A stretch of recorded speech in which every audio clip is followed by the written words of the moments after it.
Hello hi welcome to all. എല്ലാവരും സുഖമായി safe ആയിരിക്കുന്നെന്ന് വിശ്വസിക്കുന്നു.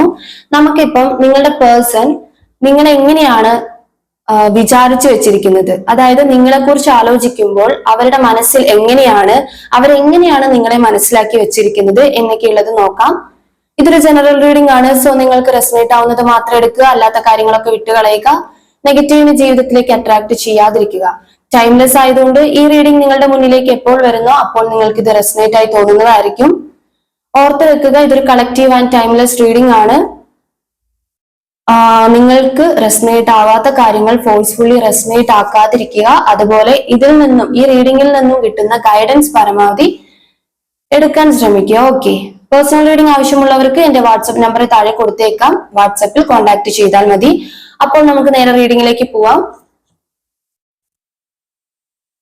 നിങ്ങളുടെ പേഴ്സൺ നിങ്ങളെ കുറിച്ച് മനസ്സിലാക്കി വെച്ചിരിക്കുന്നത് എന്താണ്, നിങ്ങളെ കുറിച്ച് ചിന്തിക്കുമ്പോൾ അവരുടെ മനസ്സിലേക്ക് വരുന്നത് എന്താണ്? സ്ട്രെങ്ത് വന്നിട്ടുണ്ട്.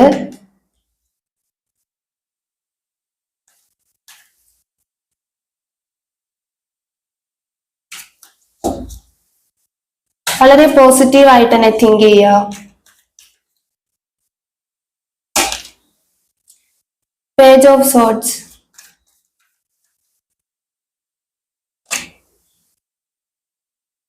Six of Wands,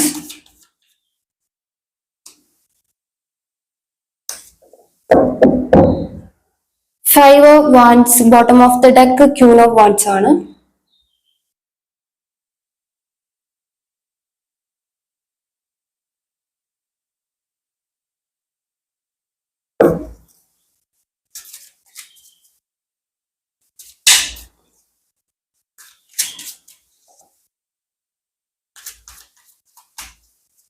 എന്താണ് നിങ്ങൾ സ്നേഹിക്കുന്ന വ്യക്തി നിങ്ങളെ കുറിച്ച് വിചാരിച്ചു വെച്ചേക്കുന്നത്?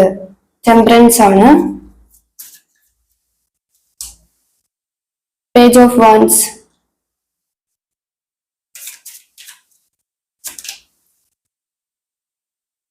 Four of pentacle,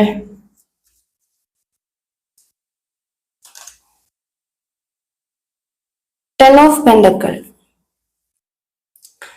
six of pentacle ആണ് ബോട്ടം ഓഫ് ദ ഡെക്ക് വന്നിട്ടുള്ളത്.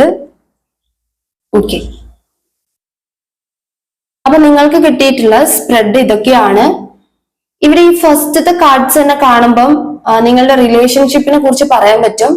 ഇവിടെ ഈ പേജ് ഓഫ് സോർട്സ് വന്നതുകൊണ്ട് ഒരു കമ്മ്യൂണിക്കേഷൻ എന്തായാലും ഇല്ല എന്നാണ് ഇപ്പൊ കാണുന്നത്.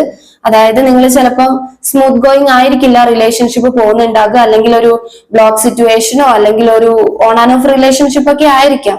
ഇവിടെ ഒരു കമ്മ്യൂണിക്കേഷൻ ഇല്ലാത്തതായിട്ടാണ് കാണിക്കുന്നത്.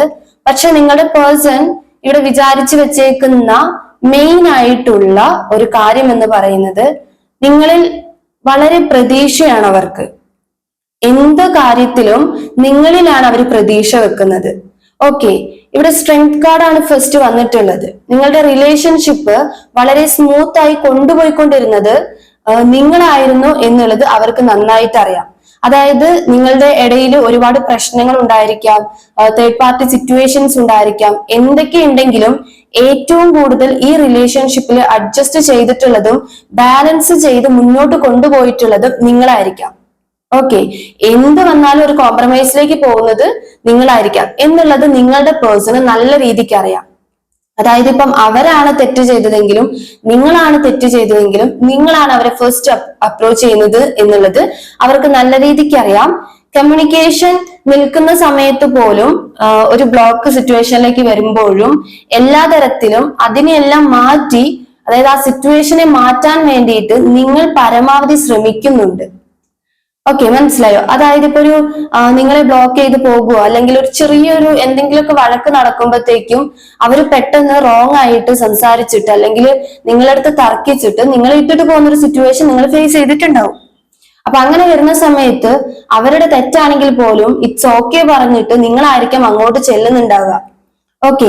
പക്ഷെ ഇപ്പോൾ ഒരു കമ്മ്യൂണിക്കേഷൻ ഇല്ലാതെയായിട്ടാണ് കാണുന്നത് എങ്കിൽ പോലും അവരുടെ ഉള്ളിൽ ഒരുപാട് പ്രതീക്ഷ അവർ വെക്കുന്നുണ്ട്. നിങ്ങൾ തന്നെ പഴയതുപോലെ, ആദ്യം നിങ്ങളായിരുന്നല്ലോ അങ്ങോട്ട് കൂടുതലും പോയിക്കൊണ്ടിരുന്നത്, അഡ്ജസ്റ്റ് ചെയ്തിട്ടുണ്ടായിരുന്നത്, അതുപോലെ ഇപ്പോഴും നിങ്ങൾ പോകുമെന്ന് അവർ പ്രതീക്ഷിക്കുന്നുണ്ട്. അതുപോലെ അവർ വെയിറ്റ് ചെയ്യുന്നുണ്ട്, ഒരു കാത്തിരിപ്പാണ്. അതാണ് ഞാൻ പറഞ്ഞത്, ഇപ്പോൾ ഒരു കമ്മ്യൂണിക്കേഷന്റെ ഒരു ഇതും ഉണ്ടാവില്ല. തൊട്ടുപുറത്ത് തന്നെ ഒരു ഫൈറ്റിംഗ് കാർഡും വന്നിട്ടുണ്ട്. അപ്പം എന്താ പറയാ, ഇപ്പം മേ ബി നിങ്ങളാ ബ്ലോക്ക് ചെയ്തതെങ്കിലും അവരാ ബ്ലോക്ക് ചെയ്തതെങ്കിലും, ഇപ്പം അവരാണ് കമ്മ്യൂണിക്കേഷൻ ഇല്ലാത്തതെങ്കിലും അവരാണ് കോണ്ടാക്ട് ചെയ്യാത്തതെങ്കിലും ഇപ്പൊ നിങ്ങളാണ് ചെയ്യാത്തതെങ്കിലും ഒക്കെ അവർ പ്രതീക്ഷിക്കുന്ന ഒരു കാര്യം നിങ്ങൾ തന്നെ അവരുടെ അടുത്തോട്ട് പോകും എന്നുള്ളതാണ്. ഏറ്റവും കൂടുതൽ ഇവിടെ പറയാൻ പറ്റുന്നത്, ഒരു ഹോപ്പ് കൊടുക്കുന്നുണ്ട് ഈ റിലേഷൻഷിപ്പില് നിങ്ങളുടെ ഭാഗത്തു നിന്നും എന്തെങ്കിലും ഉണ്ടാകാൻ വേണ്ടിയിട്ട് എന്നുള്ളത്. ഇത് ഞാനിവിടെ പറയുമ്പോൾ നിങ്ങൾ അങ്ങോട്ട് ചാടി കയറി പോവരുത്. ഞാനിത് അവരുടെ ഉള്ളിൽ നിങ്ങളെ കുറിച്ച് വിചാരിച്ചു വെച്ചിട്ടുള്ള കാര്യങ്ങളാണ് പറയുന്നത്. ഓക്കെ. അതുപോലെ തന്നെ നിങ്ങൾ തമ്മിൽ ഒരുപാട് ഫൈറ്റ്സ് നേരിട്ടിട്ടുണ്ടാകും. അതായത് നിങ്ങൾ തമ്മിൽ ഭയങ്കര രീതിയിൽ വഴക്കുകളൊക്കെ ഉണ്ടായിട്ടുണ്ടാകാം. എനിക്കിതൊരു നിങ്ങൾക്ക് ചിലപ്പോൾ നിങ്ങൾ ഹസ്ബൻഡ് ആൻഡ് വൈഫ് ആയിരിക്കാം, അല്ലെങ്കിൽ എനിക്ക് കൂടുതൽ എനർജി കാണുന്നത് ഒരു എക്സ്ട്രാ മാരിറ്റൽ റിലേഷൻഷിപ്പ് ആയിരിക്കാം. നിങ്ങൾക്ക് എന്താ പറയാ, റെസ്പോൺസിബിലിറ്റി ഉള്ള ആളുകൾ ഉണ്ടായിരിക്കാം, അവർക്കും ഉണ്ടായിരിക്കാം. അപ്പൊ അതിന്റെ രീതിയിലൊക്കെ നിങ്ങളുടെ ഇടയിൽ പ്രശ്നങ്ങൾ വരുന്നതായിട്ട് എനിക്ക് കാണുന്നുണ്ട്. കാരണം ഇവിടെ 4 ഓഫ് പെന്റക്കിൾ വന്നിട്ടുണ്ട്. സ്നേഹം അവർക്ക് വേണം, പക്ഷെ വേറെ പല കാര്യങ്ങളും ചിന്തകളിലേക്ക് വരുമ്പം സ്നേഹത്തെ വേണ്ടാന്ന് വെക്കുന്ന ഒരു സിറ്റുവേഷൻ ആണ് അവരുടെ ഇടയിൽ നിൽക്കുന്നത്. ഒരു നോർമൽ റിലേഷൻഷിപ്പ് കൊണ്ടുപോകുന്ന ഒരാൾക്ക് കൺഫ്യൂഷൻ വരേണ്ട കാര്യമില്ല. അതുകൊണ്ടാണ് ഞാൻ ഇത് ഒരു എക്സ്ട്രാ ആയിട്ടുള്ള ഒരു റിലേഷൻഷിപ്പ് ആയിരിക്കാം എന്ന് പറഞ്ഞത്. നിങ്ങൾ അങ്ങനെ അല്ലെങ്കിൽ നിങ്ങളുടെ സിറ്റുവേഷനുമായിട്ട് കണക്ട് ചെയ്യുന്നത് മാത്രം എടുക്കാം. ഓക്കെ. അപ്പം സ്നേഹം, നിങ്ങൾ ഒരുപാട് സ്നേഹിച്ചിട്ടുണ്ടെങ്കിൽ ആ ഒരു സ്നേഹം അതുപോലെ തന്നെ തിരിച്ചു കൊടുക്കും. ഇനിയിപ്പോ ചതിച്ചിട്ടുണ്ടെങ്കിൽ നിങ്ങൾ തിരിഞ്ഞു നോക്കില്ല എന്നുള്ള ഒരു ചിന്തയാണ് നിങ്ങളുടെ പേഴ്സൺ ഉള്ളത്. ഫസ്റ്റ് ടൈം ഒക്കെ എന്ത് തെറ്റ് ചെയ്തിട്ടുണ്ടെങ്കിൽ, എന്ത് റോങ് ആയിട്ടുള്ള കാര്യം ചെയ്താലും, അവരെന്ത് തെറ്റ് ചെയ്താലും നിങ്ങൾ അവരടുത്തോട്ട് പോകുന്ന ഒരു പ്രവണത നിങ്ങൾക്ക് ഉണ്ടായിട്ടുണ്ടാകാം. നിങ്ങൾ അങ്ങനെ ആയിരിക്കും പോയിട്ടുണ്ടാവുക. പക്ഷെ ഇപ്പം എന്തോ നിങ്ങളുടെ എനർജിയിൽ ഒരു മാറ്റം വന്നതായിട്ട് ഇവിടെ കാണുന്നുണ്ട്.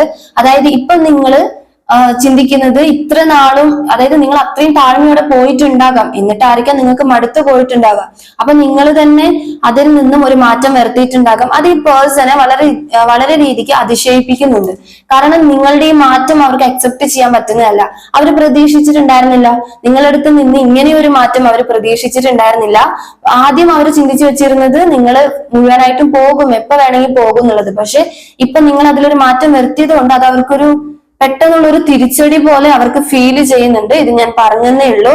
ആൻഡ് ഇപ്പം നിങ്ങൾ സ്വന്തം കാര്യം നോക്കുന്ന ഒരാളാണ് എന്ന് അവർ ഇപ്പൊ ഈ ഒരു കറന്റ് എനർജിയിൽ, അല്ലെങ്കിൽ ഈ ഒരു ഇപ്പൊ പോയിക്കൊണ്ടിരിക്കുന്ന ഈ ഒരു സമയത്ത് അവര് ചിന്തിക്കുന്ന കാര്യമാണ്, നിങ്ങൾ സ്വന്തമായിട്ടുള്ള കാര്യം നോക്കി സ്വന്തമായി നടക്കുന്നു. അതായത് നിങ്ങൾ സെൽഫ് ലവ് ചെയ്ത് മൂവ് ചെയ്യാണ്. നിങ്ങൾ അധികം ആദ്യത്തെ പോലെ ഈ ഒരു റിലേഷൻഷിപ്പിലേക്ക് കോൺസെൻട്രേറ്റ് ചെയ്യുന്നില്ല എന്ന് നിങ്ങളുടെ പേഴ്സൺ ഇപ്പോൾ ചിന്തിക്കുന്നുണ്ട്. പക്ഷെ ആദ്യം അങ്ങനെ ആയിരുന്നില്ല അവർ ചിന്തിച്ചിട്ടുണ്ടായിരുന്നത്. അവർക്കൊരു അഹങ്കാരം, സെൽഫിഷ്നെസ് ഒക്കെ ഇവിടെ കാണുന്നുണ്ട്. അതായത് എന്ത് വന്നാലും താൻ ഒന്നും സമ്മതിച്ചു തരത്തില്ല. ഇപ്പൊ അവർക്കറിയാം ഉള്ളിൽ ഞാനാണ് തെറ്റെന്ന് അറിയെങ്കിൽ പോലും അവർ സമ്മതിച്ചു തരില്ലായിരുന്നു. പക്ഷെ ഇപ്പം അവർക്ക് മനസ്സിലാവുന്നുണ്ട് നിങ്ങളിൽ ഒരുപാട് മാറ്റങ്ങൾ വന്നിട്ടുണ്ട് എന്നവരെ മനസ്സിലാക്കുന്നുണ്ട്. അതുപോലെ തന്നെ ഇവിടെ 10 ഓഫ് പെന്റക്കിൾ വന്നിട്ടുണ്ട്. തുടക്ക സമയത്ത് നിങ്ങൾ ഒരു ഹാപ്പി ഫാമിലി നിങ്ങൾ ആഗ്രഹിച്ചിട്ടുണ്ടാകാം. അതായത് ഈ ഒരു പേഴ്സന്റെ കൂടെ എന്ത് സിറ്റുവേഷൻ ആണെങ്കിലും കുഴപ്പമില്ല, എന്ത് വന്നാലും അതിനെ തരണം ചെയ്തിട്ട് ഞാൻ ജീവിക്കും എന്ന് നിങ്ങൾ രണ്ടുപേരും ഡിസിഷൻ എടുത്തിട്ടുണ്ടാകാം. പിന്നീട് ആ പേഴ്സൺ ആ ഒരു ഡിസിഷൻ തെറ്റിച്ചിട്ടുണ്ടാകാം. പക്ഷെ നിങ്ങൾക്ക് വേണ്ടിയിട്ട് എത്ര കാലം വേണമെങ്കിലും വെയിറ്റ് ചെയ്യുമെന്ന് അവരും പറഞ്ഞിട്ടുണ്ടാകാം, നിങ്ങളും പറഞ്ഞിട്ടുണ്ടാകും. പക്ഷെ അവർ തെറ്റിച്ച് പോയിട്ടുണ്ടാകും. പക്ഷെ ഇപ്പൊ അവർ ചിന്തിക്കുന്ന കാര്യം, നിങ്ങള് അവർക്ക് വേണ്ടിയിട്ട് എത്ര കാലം വേണമെങ്കിലും വെയിറ്റ് ചെയ്യും. അവർ എന്ത് സിറ്റുവേഷനിൽ പോയിക്കോട്ടെ, ഫാമിലിയിലേക്ക് പോയിക്കോട്ടെ, എന്താണെങ്കിലും നിങ്ങൾ വെയിറ്റ് ചെയ്യും എന്നുള്ള ഒരു തോട്ട്സ് അവർക്കുണ്ട്. മേ ബി അവരിപ്പോ വിട്ടു നിൽക്കുന്നത് അവർക്കൊരു സ്റ്റെബിലിറ്റി, ഫിനാൻഷ്യലി സ്റ്റെബിലിറ്റിക്കൊക്കെ വേണ്ടിയിട്ടായിരിക്കാം. അല്ലാതെ റെസ്പോൺസിബിലിറ്റികൾക്ക് വേണ്ടിയിട്ടും ആയിരിക്കാം. എന്താണെങ്കിലും നിങ്ങൾ വെയിറ്റ് ചെയ്യും എന്നുള്ള ഒരു കാര്യം അവർ ചിന്തിച്ചു വെക്കുന്നുണ്ട്. അവരുടെ ഉള്ളിൽ അവർ വിചാരിക്കുന്നത് പോലും ആ ഒരു കാര്യമാണ്. പക്ഷെ നിങ്ങളുടെ എനർജി മാറിയത് അവർക്ക് ഇപ്പോൾ ഫീൽ ചെയ്യുന്നുണ്ട്. അവരത് മനസ്സിലാക്കുന്നുണ്ട്, നിങ്ങൾ മാറി വരുന്നുണ്ട് എന്നുള്ളത് അവർ മനസ്സിലാക്കുന്നുണ്ട്. ആദ്യത്തെ ആളല്ല നിങ്ങൾ ഇപ്പോൾ എന്ന് മനസ്സിലാക്കുന്നുണ്ട്. മേ ബി നിങ്ങളത് അത്രയും അവരുടെ അടുത്ത് നിന്ന് കിട്ടിയതുകൊണ്ടായിരിക്കാം നിങ്ങളുടെ എനർജിയിൽ ഈ ഒരു ചേഞ്ച് വരുന്നത്. അപ്പൊ ഈ റീഡിംഗ് എന്ന് പറയുന്ന ഇത്രയേ ഉള്ളൂ. നിങ്ങൾക്ക് റെസണേറ്റ് ആയിട്ട് തോന്നുന്നുണ്ടെങ്കിൽ, റീഡിംഗ് ഇഷ്ടമായിട്ടുണ്ടെങ്കിൽ ലൈക്ക് ചെയ്യുക ആൻഡ് കമന്റ് ചെയ്യുക.